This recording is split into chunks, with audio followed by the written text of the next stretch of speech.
Men favqulodda cho'ng lobendan lan. Çoğun loben. Da loben. Ne dese keşte arıqçılığanga pul yok.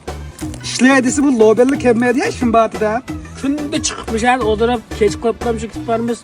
Bizden küttek oturup versek bir günlükümüz 300 koydum belgen bolsa şundan mı? Vizkoy degine ya, vizkoy basib o'dirib birimizmi hadi. 80 koy olsa işletim deyim ama bagajcı işleyemem. Senin müştahlıkından ravaş tapmayımız biz. Şuna iş chiqmadi. 80 koy ishlab beradi. 80 koy işlegendimiz küttek tuyudum da poçça oturumuz ha. Ballo ishlamsizlar ya. Ya ishlaymiz. Qanday tam chaqamdiq, tam etamdiq, mal tushamdiq nima ishda? Pakanda işini kılımız biz.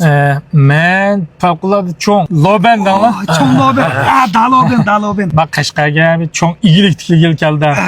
Obdan Biz bo'lyapsan. çıkış birimiz ikilikmi? Loben degan bir yog'oz yuysa bo'lmaydi ekan. Shundami ya? Bak, naq gapni lam qilin, nima ish qilib birmas? Mana bir qo'g'duvchi lazım. Vay biz tolup bulduk ya. Mana, qo'g'duvchidan kelib turdim abi. Mana bir gumpanli bormi? Bak. Ay. Bo'ldi ekan Bu shu. yaman. Tamam ben. Birazdan katib bilamsizlar ya? Katmi bak. Men katip. Mangala. Aldırmak ne bu rast loben mi yalgan loben mi bana sıkıp parla. Bu nima qaring, rasloban bilan yolg'on bo'ladi, pul versam bo'ldi emasmi? Daha kaylasam bu az zencirleri turda rast loben de. Nech pul berdilar? Kunliginglar 120 ko'ydil berma. 120. Çoğun loben çıkırak değil pul ne? Biz mana jiq pulga ishlab ko'ra qolgan odamlar 130 koy versangiz. Bo'ladi. Chatoq yo'q. Chiqadi. Qista big'ina ya. Loben. Bizni bek kattı godan bir yak başlap ekelli ya. Ma Qashqar shahar Shanxayching ichilgan parlan, Urumchilik parlarning tarmig'i, abdattab choyxonasi va tamoqlari bak nocha, muhiti nocha. Mavada muhim bir savdo suhbati va tamoq yeymiz. Tomoq yeydi qashlar qas. Pul keltirdi. Ha çolo ben geldim tamam ya. Loben.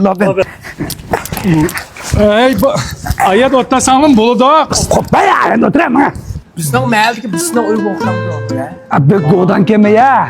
Michelin uslubi silangan, muhit ozoda, mundaq xil me'morlarimiz boshlaydigan 16 oyat bo'shansi va mana ozod nochiya mavo. Dervaqa kattı yakin bu.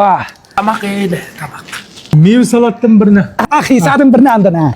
Pisa degina va, shakomiga. Pisa. New pay. Hanım manımdım. Benim izbirim abi. Mercimek. Bizning malik bada berdik.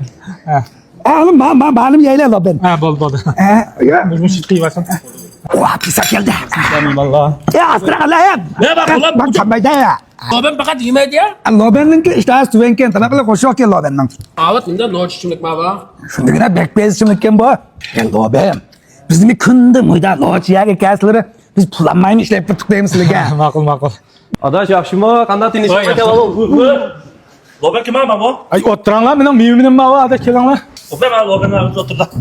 Bizning ma og'inam bilan muhim bir savdo ishimiz bor. Azroq bir ayrimiyat deyish vallahi. Sizlar o'tirib turinglar. Maqul çadak yok Loben. Bizim ensirden biz kaçkatmaymiz. Jadam o'tirib turibmiz. Ma'qul. Bu adaş bir muncha aqillar qo'ldan kapsizlar ya? Ishga o'rlashtirgan balla. Voy manda deyli. Ja Loben desem unutmadыңlar. Obdan boldum ha. Hemen kalmış var pulu versin paramızda. Bana ver de buna.